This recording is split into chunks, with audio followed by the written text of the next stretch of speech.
नमस्कार मित्रांनो, ठरलं तर मग या येणाऱ्या काही भागामध्ये असे होणार की सायलीला रक्ताची खूप गरज असते आणि रक्त जर दिले नाही तर सायलीचा जीव धोक्यात आहे असे डॉक्टरांनी सांगितलेले असते। अर्जुनला प्रत्येक गोष्ट सायलीबरोबर घालवलेले क्षण आठवतात।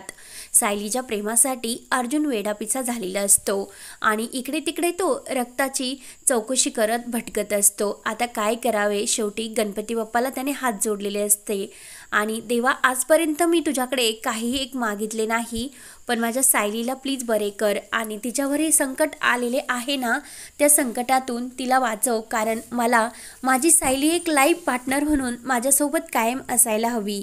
मी सायली शुद्धीवर आल्यानंतर तिची खूप काळजी घेईल, तिच्यावर कधी मी रागवणार नाही आणि माझ्या प्रेमाचे प्रपोजसुद्धा मी सायलीला लवकर करेल। आमच्यात जे काही हे कॉन्ट्रॅक्ट पद्धत आहे ते सर्व विसरून आम्हाला एका नवीन आयुष्याला सुद्धा सुरुवात करायची, म्हणजे सायलीसोबत मी परत लग्न करेल असे प्रत्येक तो म्हणत असतो। तेव्हा मात्र कल्पना ही अर्जुनची ती अवस्था बघते, तिला सुद्धा खूप वाईट वाटत असते, तर चैतन्याला सुद्धा खूप वाईट वाटते। तर चैतन्य म्हणतो की आता एकदा सायली वहिनी शुद्धीवर आल्या ना, मी सायली वहिनीला अर्जुन तुमच्यावर किती प्रेम करतो हे सर्व सत्य सांगणार। आणि त्याच वेळेस प्रतिमा हे सर्व ते नर्सचे जे काही बोलणे चालू असते ते सर्व ऐकते आणि ती नर्सला विचारते की कोणत्या मुलीला रक्ताची गरज आहे आणि कोणता ब्लड ग्रुप, हे सर्व खुणावून विचारत असते, कारण प्रतिमाला बोलता येत नसते। तेव्हा मात्र त्या नर्सचे बोलणे तिच्या कानावर पडते की ती मुलगी मरणाच्या दारात आहे आणि तिला ओ निगेटिव्हचे हे ब्लड ग्रुपचे रक्त हवे आहे। तेव्हा मात्र प्रतिमा ही खुणावून सांगते की माझे रक्तसुद्धा ओ निगेटिव्ह ब्लड ग्रुप आहे, त्यामुळे तुम्ही माझे रक्त घेऊ शकता असे खुणावून सांगितल्यानंतर नर्स हे सर्व अश्विनला सांगतात आणि अश्विन लगेच तातडीने हे रक्ताची सोय करतो। त्याला सुद्धा माहिती नसते की हे रक्त नेमकं कोणी दिले, कारण त्या डोनरला त्याने सुद्धा बघितले नसते। तेव्हा तो सर्व लगेच तातडीने रक्ताची सोय करण्यासाठी सांगतो आणि त्या डोनरचे रक्त घेऊन सर्व रक्ताच्या तपासण्या होतात आणि ते लगेच सायलीला रक्त देण्यात येते। शेवटी सायलीला प्रतिमाने रक्त दिलेले असते आणि प्रतिमाने पाय ठेवल्यानंतर सायलीच्या प्रकृतीत सुद्धा खूप सुधारणा झालेली असते, कारण तिला प्रतिमा आली आणि रविराज तिथे आलेले हे भासवत असतात, म्हणजे देवाचा काहीतरी हा चमत्कार असतो। तेव्हा मात्र प्रतिमा चक्क आज आपल्या मुलीला रक्त देऊन तेथून जाते, कारण प्रत्येक नाते हे तिला भेटणार असते, पण देवाच्या मनात नेमकं काय असते की प्रतिमा ही नेमकं सायलीलाच भेटणार असते। तेव्हा मात्र प्रतिमाला सुद्धा हा काहीतरी वेगळे तिथे जाताना स्पर्श होत असतो की आपल्या इथे कुणीतरी आहे असं तिला भास होत असतो, मात्र तिला बोलता येत नसते आणि तिची स्मरणशक्तीसुद्धा थोडीशी काम करत नसते, त्यामुळे ती ही वेगळ्याच विचारात असते आणि आपल्या कुटुंबाला शोधण्याचा ती प्रयत्न करत असते। कुटुंब कुठे सापडते की नाही याच दिशेने ती सर्वत्र भटकत असते, त्यामुळे तिला जगणेसुद्धा मुश्किल झालेले असते की आपला देव आपले पाठीशी नाही, कारण तो आपले कुटुंबसुद्धा आपल्यापासून तोडून घेऊन गेलात आणि आत्तापर्यंतसुद्धा आपण आपल्या कुटुंबाला भेटलो नाही, म्हणून प्रतिमाला सुद्धा खूप वाईट वाटत असते। त्यानंतर इकडे सायली शुद्धीवर येते आणि शुद्धीवर आल्यानंतर सर्वांना मात्र खूप आनंद झालेला असतो। अर्जुनच्या तर इतके त्या आनंदाने नाचत असतो, कारण मिस सायली जिवंत म्हणजे शुद्धीवर आलात आणि आता मिस सायलींची खूप काळजी घेईल आणि त्यांना जे काहीच करून देणार नाही अशी प्रत्येक गोष्ट मी त्यांच्यासाठी आनंदाची करेल आणि लवकरच मी त्यांना आता प्रेमाचे प्रपोजसुद्धा करणार। त्या माझ्यासाठी लाईफ पार्टनर म्हणून माझ्या जीवनामध्ये हव्या, मी त्यांना सोडून कुठेही जाऊन देणार नाही, मला सोडून, असे प्रत्येक गोष्ट तो खुश होऊन म्हणत असतो।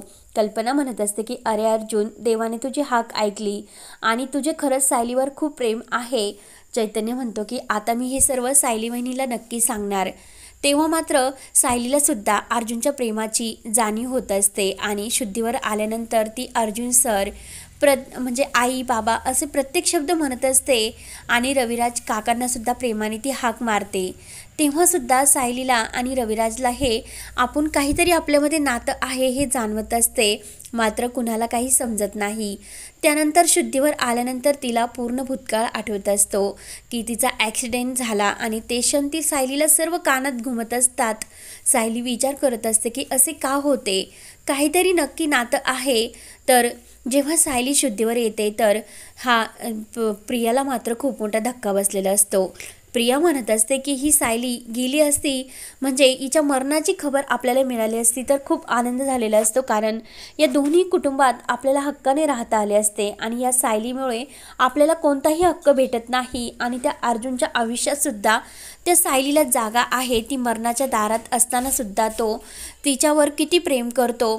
तेव्हा मात्र तिचा जळफळाट होतो आणि ती लगेच हे साक्षीला फोन करून सर्व सांगते की अगं साक्षी, सायलीवर जीवघेणा हल्ला झाला आणि सायली शुद्धीवर सुद्धा आली, कारण ऐन वेळेस सायलीला कोणी रक्त देऊन गेले तेच समजले नाही.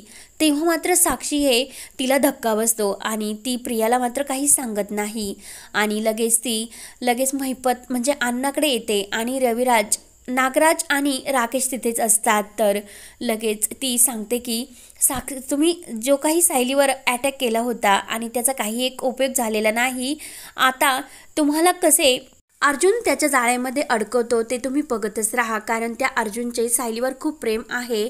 आणि जर सायलीने आता त्या माणसाला जर ओळखले, म्हणजे ज्या माणसाने सायलीला तुम्ही मारेकऱ्याला पाठवले होते मारण्यासाठी, तर आता मग काय करायचे म्हणून सर्वजण खूप घाबरलेले असतात. तर लगेच महिपत हा त्या माणसाला फोन लावतो आणि त्या गुंडाला म्हणत असतो की त्या सायलीला असे कसे मारले, कारण तू तर म्हणला होता की खबर पक्की आहे आणि सायली आता वाचू शकत नाही, तर मग कसा चमत्कार घडला रे? सायली तर जिवंत झाली आणि तू तर प्रत्येक शब्द हा वेळेवर देत असतो, म्हणजे प्रत्येक शब्द खात्रीने सांगत असतो आणि आज चक्क ती सायली जिवंत झालीच कशी? तर नागराजला सुद्धा खूप मोठा धक्का बसतो आणि आता काय करायचे सर्वजण ठरवत असतात. तर महिपत हा त्या माणसाला फोन करतो आणि काही कर पण सायली वाचता कामा नये आणि आता सायली शुद्धीवर आली ना, पण आपण अजूनही आपल्या हातामध्ये वेळ गेलेली नाही, अजूनसुद्धा आपण तिला संपवू शकतो. तेव्हा तो गुंड म्हणत असतो की अरे तेथे जाणेसुद्धा मुश्किल आहे, कारण CCTV कॅमेरेसुद्धा बसवलेले आहे आणि तो अर्जुन 24 तास त्या सायलीच्या दरवाजापाशीच आहे, त्यामुळे आता जायचे कसे? तेव्हा मात्र हे काम प्रिया करू शकते असे हे अण्णा म्हणतात, नागराज आणि अण्णा म्हणतात आणि ते लगेच प्रियाला फोन लावतात. तर प्रिया म्हणत असते की हो, सायली जर मेली तर माझ्यासाठी सुद्धा ती आनंदाची बातमी आहे. तेव्हा लगेच प्रिया म्हणत असते की एका नर्सच्या वेशामध्ये मला हे सर्व करावे लागेल आणि तिने ते रक्त हे कसे बदलले आणि ते कसे हे सर्व झालेला प्रकार ती महिपत आणि नागराजला सांगत असते. तेव्हा मात्र साक्षीला खूप मोठा धक्का बसतो. साक्षी म्हणत असते की यांना मी किती समजावण्याचा प्रयत्न करते की मर्डर वगैरे काही करू नका, कारण अर्जुन आपल्यावर चांगलेच लक्ष देऊन आहे आणि जर एकाही पुराव्याने आपण त्याच्यामध्ये जर गुंतलो तर अवघड होईल.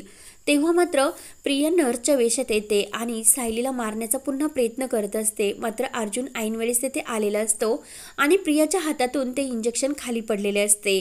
तेव्हा मात्र प्रिया तेथून निसटते आणि अर्जुन हा अश्विनला विचारतो की सायलीला नेमकं कोणते इंजेक्शन होते. तेव्हा अश्विन म्हणतो की सायलीला यावेळीस कोणतेही इंजेक्शन नाही. तर अर्जुनच्या लक्षात येते की सायलीला मारण्यासाठी नक्की कोणीतरी आले असेल. तर प्रिया घाईने घरी येते आणि आपला नर्सचा ड्रेस असतो तो एका ठिकाणी लपून ठेवत असते. तिला मनात वाटत असते की हा ड्रेस जर कुणाच्या हातात लागला तर आपले भांडे फुटायला वेळ लागणार नाही. तेव्हा ती साक्षीबरोबर फोनवर बोलत असते आणि झालेला सर्व प्रकार सांगते की मी नर्सच्या वेशामध्ये गेले आणि तर काहीही एक उपयोग झालेला नाही, कारण तेथे अर्जुन हा होता, त्यामुळे मला सायलीला काही करता आले नाही. तेव्हा मात्र प्रियाचे आणि साक्षीचे ते बोलणे हे लगेच रविराज ऐकतो आणि त्याला खूप मोठा धक्का बसतो. प्रियावर त्याला संशय आलेला असतो. तेव्हा मात्र एका ठिकाणी तो घरामध्ये असतो, तर प्रियाने जो ड्रेस लपून ठेवलेला असतो तो लगेच हा रविराजला समजवतो. रविराज म्हणतो की प्रियाकडे हा नर्सचा ड्रेस कुठून आला असेल. तेव्हा मात्र प्रियाचे सर्व कारस्थान हे रविराज समोर येते आणि रविराज लगेच हे सर्व कारस्थान आता लवकरच हे सुभेदारांच्या घरी सांगायला जाणार असतो. मात्र प्रिया त्या अगोदर रविराज बरोबर असे काहीतरी वाईट करणार का आणि आता काय होणार, रविराज हे सत्य लवकरच सर्वांसमोर कसे सांगणार. तेव्हा मात्र सायली ही शुद्धीवर आल्यानंतर घरी आल्यानंतर परत काय काय असे नवीन प्लॅन अस्मितानी प्रिया खेळणार. मात्र अर्जुन प्रियाचा कसा जळफळाट करत राहणार आणि तिला परत कशी शिक्षा देत राहणार हे पाहण्यासाठी आपल्या चॅनलला नक्की सबस्क्राईब करत राहा. धन्यवाद.